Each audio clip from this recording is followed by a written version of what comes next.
जय हिंद साथियों, welcome to our channel topper classes by Shekhar sir. BPSC TRE 4.0 homework series, ये होमवर्क सीरीज का वीडियो नंबर होगा आपका 4। इस वीडियो के अंदर कोटेशन दिए मैंने, इंसान को कठिनाइयों की आवश्यकता होती है क्योंकि सफलता का आनंद उठाने के लिए यह बहुत जरूरी होता है। दोस्तों, जीवन में जितनी कठिनाइयां आपको होगी उतनी कठिनाइयों को आपको फेस करना चाहिए। कठिनाइयों को यदि आपने फेस करना सीख लिया तो जिस दिन आपको सफलता मिलेगी उस दिन आपको इस सफलता का आनंद सबसे ज्यादा आपको ही होगा। इस सफलता को महसूस सिर्फ और सिर्फ आप महसूस कर सकते हैं।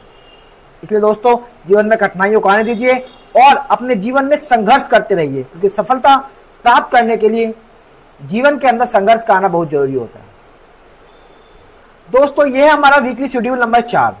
दोस्तों, सबसे पहले तो मैं आपको बोलना चाहता हूं कि आप में से अधिकांश साथियों ने मुझे कहा था सर आप होमवर्क सीरीज लेके आइए, हम इसको फॉलो करेंगे। लेकिन अब मैं देख पा रहा हूं कि सिर्फ और सिर्फ 80 से 90 विद्यार्थी ही ऐसे स्टूडेंट है मेरे जो इस वीकली शेड्यूल को कंप्लीटली सही तरीके से टॉपिक वाइज एक वीक के अंदर पूरा कंप्लीट कर रहे हैं। बाकी अधिकांश बच्चे सिर्फ इस वीडियो को देखते हैं और स्किप, लेट के देखते हैं, स्किप, देखते हैं, स्किप। जो भी होमवर्क आपको दिया जा रहा है आप उसे कंप्लीट नहीं कर रहे हैं। दोस्तों, मैं आपको ये बता देना चाहता हूँ, बीपीएससी टीआरई 4.0 की वैकेंसी तो 100% ही आएगी। आज आए, कल आए, परसों आए, 6 महीने बाद आए, साल भर बाद आए, लेकिन आएगी जरूर। अगर मान लीजिए किसी कारण से वैकेंसी लेट भी होती है तो जो भी मैं आपको ये टॉपिक दे रहा हूँ, जो भी मैं आपको ये टॉपिक लिखवा रहा हूँ, ये आपको किसी भी टीचिंग एग्जाम के अंदर हेल्प तो करेगा ही करेगा, साथ के साथ नॉन टीचिंग एग्जाम के अंदर भी आपको हेल्प करेगा। दोस्तों, जैसा कि आप जानते हैं 2025 के अंदर केंद्रीय विद्यालय संगठन की वैकेंसी आने वाली है। इसके साथ के साथ आप जानते हैं बीपीएससी टीआरई 4.0 की वैकेंसी आने वाली है। इसके अलावा ईएमआरएस की और एनवीएस की वैकेंसी पेंडिंग है जो इस साल आने की कगार पर है। इसलिए दोस्तों, आप वीकली शेड्यूल को जरूर फॉलो करें। आप किसी एक ही वैकेंसी को टारगेट बना के पढ़ेंगे तो आपका सिलेक्शन होने के चांस थोड़ा ज्यादा बढ़ जाएंगे, क्योंकि इन दिनों सभी विद्यार्थी सिर्फ हाथ पे हाथ धर के बैठे हुए हैं। दोस्तों, ऐसे करने से आपका सिलेक्शन नहीं हो पाएगा। मैंने अपने सिलेक्शन के दौरान इन्हीं वीकली शेड्यूल को फॉलो किया था, तभी आज मैं जॉब कर रहा हूं। दोस्तों, आशा करता हूं आप इस वीकली शेड्यूल को जरूर फॉलो करेंगे। चलिए वीडियो को बिना देरी किए स्टार्ट करते हैं। पहला सब्जेक्ट हमारा इंडियन नेशनल मूवमेंट। इसके अंदर जो हमारा पहला टॉपिक है वह है कांग्रेस का उदारवादी चरण। टॉपिक पहला है कांग्रेस का उदारवादी चरण, जो कि 1885 से लेकर 1905 तक है। इसी के अंदर आपको उग्रवादी चरण भी पढ़ना, उग्र राष्ट्रवादी चरण पढ़ना है। इसके अंदर आप लाल बाल पाल के बारे में पढ़ेंगे, पूरा कंप्लीट पढ़ेंगे, उन्होंने क्या किया, कब किया, कहां से किया, कैसे कैसे कौन कौन सी गतिविधियां की उन्होंने, सब पढ़ेंगे आप। उसके बाद दूसरा टॉपिक जो आपको पढ़ना है इंडियन नेशनल मूवमेंट में, वो है आपका बंगाल विभाजन और स्वदेशी आंदोलन। 1905-6 की घटनाएं ये आपको पूरी सही तरीके से अच्छी तरह से पढ़ेंगे आप। जो भी कोटेशन दी गई है, जो भी नारे दिए गए बंगाल विभाजन से रिलेटेड, किसने क्या बोला है, स्टेटमेंट, वो सभी याद करेंगे आप। अगला टॉपिक है दोस्तों हमारा क्रांतिकारी गतिविधियों के दोनों चरण। क्रांतिकारी गतिविधियों के दोनों चरण पढ़ेंगे दोस्तों आप इसके अंदर। चौथा टॉपिक जो हमें पढ़ना दोस्तों, मुस्लिम लीग का गठन और माल्य मिंटो सुधार। ये आपको इंडियन नेशनल मूवमेंट के अंदर ये 4 टॉपिक आपको अच्छी तरह से कंप्लीट करने हैं, कंसेप्ट क्लियर होने चाहिए। अगला टॉपिक, अगला सब्जेक्ट जो दोस्तों हमें रेडी करना है वो मैथ का। इसके अंदर आज हम 2 टॉपिक करेंगे, जो है साधारण ब्याज, चक्रवृद्धि ब्याज। ये 2 टॉपिक को कर लीजिए, 2 में से एक क्वेश्चन आने का बहुत चांस होता है। इसके अलावा एलसीएम और एचसीएफ का टॉपिक भी आपको रेडी कर लेना चाहिए, क्योंकि एग्जाम में इससे भी क्वेश्चन पूछे जाते हैं और बहुत क्वेश्चन पूछे गए एलसीएम एचसीएफ से। क्वेश्चन आसान ही आते हैं लेकिन थोड़े ट्रिकी होते हैं, इसलिए आप एलसीएम एचसीएफ का चैप्टर और सीआईएसआई का चैप्टर सही तरीके से क्लियर कीजिए। सारे टाइप वाइज जितने भी क्वेश्चन किताब के अंदर दे रखे हैं आप उसको बनाइए, चाहे आप किसी भी किताब को फॉलो कर रहे हो, चाहे किताब आर.एस. अग्रवाल की हो, केएन पब्लिकेशन की हो, राकेश यादव सर की हो, या किसी भी XYZ पब्लिकेशन की बुक को आप फॉलो कर रहे हैं, कंप्लीट फॉलो कीजिए, एक एक क्वेश्चन बनाइए। यदि आपका कोई डाउट आता है दोस्तों तो आप हमारे ग्रुप से जुड़ सकते हैं, ग्रुप पे अपना डाउट भेज सकते हैं, आपको तुरंत उसके अंदर सॉल्यूशन मिलेगा। ग्रुप से जुड़ने के लिए आप इस वीडियो के लास्ट में कमेंट कर सकते हैं, मैं आपको ग्रुप के अंदर ऐड कर दूंगा दोस्तों।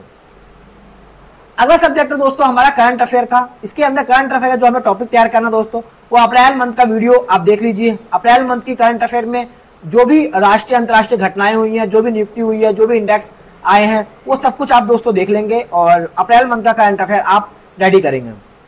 ज्योग्राफी सब्जेक्ट की मैं बात करूं दोस्तों, ज्योग्राफी सब्जेक्ट के अंदर मैं आपके सामने 3 टॉपिक लेकर आया हूं। पहला हमारा प्राकृतिक संसाधन, जिसके अंदर आप पढ़ेंगे खनिज के बारे में, ऊर्जा संसाधन के बारे में, उद्योग के बारे में। खनिज के अंदर आप सब कुछ पढ़ेंगे कि कहाँ पे तांबा मिलता है, कहाँ पे ऑक्साइड मिलता है, कहाँ पे लोहा मिलता है, कहाँ पे अयस्क मिलता है, कहाँ पे सोना मिलता है, कहाँ पे चांदी मिलता है भारत के अंदर, कहाँ कहाँ पे कौन कौन सी खदानें हैं। ऊर्जा संसाधन के अंदर आप परंपरागत ऊर्जा स्रोत, अपरंपरागत ऊर्जा स्रोत ढंग से पढ़ेंगे एग्जाम्पल के साथ, और सभी के सभी नाभिक के परमाणु ऊर्जा संयंत्र सब अच्छी तरीके से याद करें कहाँ पे कौन से नाभिक के परमाणु ऊर्जा संयंत्र है। जैसे क्वेश्चन पूछा जाता है तारापुर नाभिक के परमाणु संयंत्र कहाँ पे है, आप कमेंट बॉक्स में बताएंगे दोस्तों ये कहाँ पे है। उद्योग के अंदर आप पढ़ेंगे दोस्तों कहाँ कहाँ पे कौन कौन से उद्योग लगे हुए हैं, द्वितीयक उद्योग किसे कहते हैं, या फिर भारत के अंदर जितने भी सूती वस्त्र उद्योग लगे हुए हैं, भारत के अंदर गन्ना का जो उद्योग लगा हुआ है, चीनी मिल लगी हुई है, कहाँ कहाँ पे लगी है, किस किसने लगाई, भारत में पहला उद्योग कब लगा, कहाँ लगा, ये सारे क्वेश्चन पूछे जाते हैं जो ज्योग्राफी के अंदर आपको एक चैप्टर मिल जाएगा स्पेशल, आपको वहां से पढ़ लेंगे। अगला टॉपिक जो आपको पढ़ना दोस्तों कृषि का है, एग्रीकल्चर का। इसके अंदर आप पढ़ेंगे सभी फसलों के बारे में, गन्ने के बारे में, चावल के बारे में, गेहूं के बारे में, मक्के के बारे में, दालों के बारे में, कॉफी के बारे में, चाय के बारे में, कहाँ उगती है, सबसे पहले कहाँ होगी, किसने उगाना स्टार्ट किया, भारत का क्या स्थान है, वर्ल्ड का क्या स्थान है, भारत सबसे ज्यादा क्या उगाता है, ये सब पढ़ेंगे।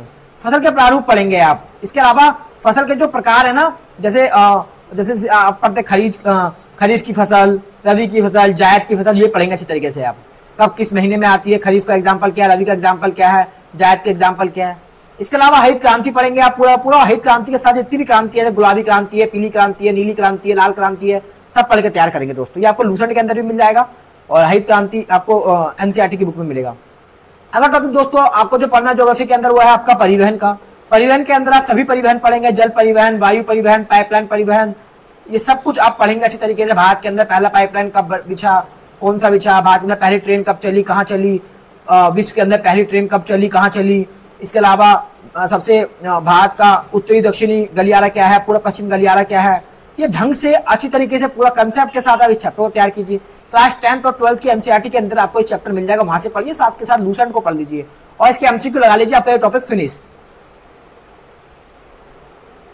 साइंस सब्जेक्ट की यदि मैं बात करूं दोस्तों, साइंस सब्जेक्ट के अंदर मैं आप लोगों के लिए बायोलॉजी के 4 टॉपिक लेके आया हूं, जिसके अंदर पहला टॉपिक है हमारा मानव शरीर के तंत्र।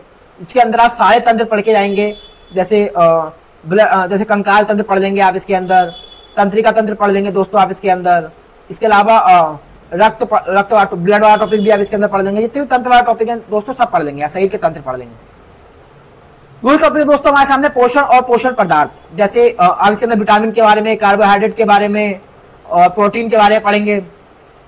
इसके अलावा दोस्तों आप ये पढ़ेंगे कि विटामिन को किस किस विटामिन से कौन कौन से रोग होते हैं, पूरा विटामिन कंप्लीट करेंगे, ठीक है। Vitamin A, vitamin B, vitamin C, vitamin D, vitamin E, vitamin K सभी पढ़ेंगे, उनके साइंटिफिक नेम जो है आप वो याद करेंगे। नेक्स्ट टॉपिक दोस्तों जो हमारे सामने हुआ मानव रोग का, जिसके अंदर आप पढ़ेंगे कि विषाणु से कौन से रोग होते हैं, जीवाणु से कौन से रोग होते हैं, प्रोटोजोआ से कौन से रोग होते हैं, आप सही तरीके से पढ़ेंगे, कवक से कौन से रोग होते हैं और शरीर के किस अंग को प्रभावित करते हैं।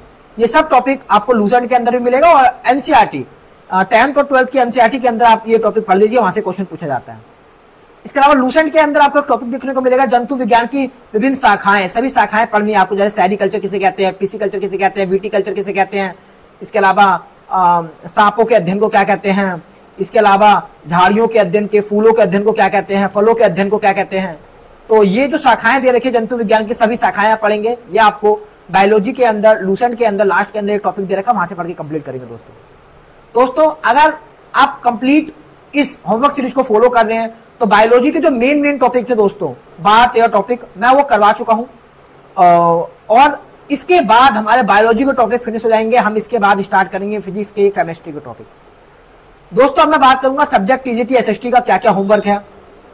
टीजीटी एसएसटी का होमवर्क सीरीज मैंने लास्ट वीडियो से स्टार्ट किया दोस्तों। टीजीटी एसएसटी के होमवर्क सीरीज के लिए हमारी दूसरी वीडियो रहेगी, इसके अंदर अब हम करने वाले हिस्ट्री क्लास 9 का चैप्टर नंबर 3, जिसका नाम है नाजीबाद और हिटलर का उदय। ये चैप्टर आप एनसीईआरटी एससीईआरटी दोनों से पढ़ेंगे, ढंग से अच्छी तरीके से एक एक चैप्टर के अंदर जो भी फैक्ट दे रखे हैं सभी क्लियर करेंगे, कंसेप्ट को क्लियर करते हो याद करते हो चलेंगे।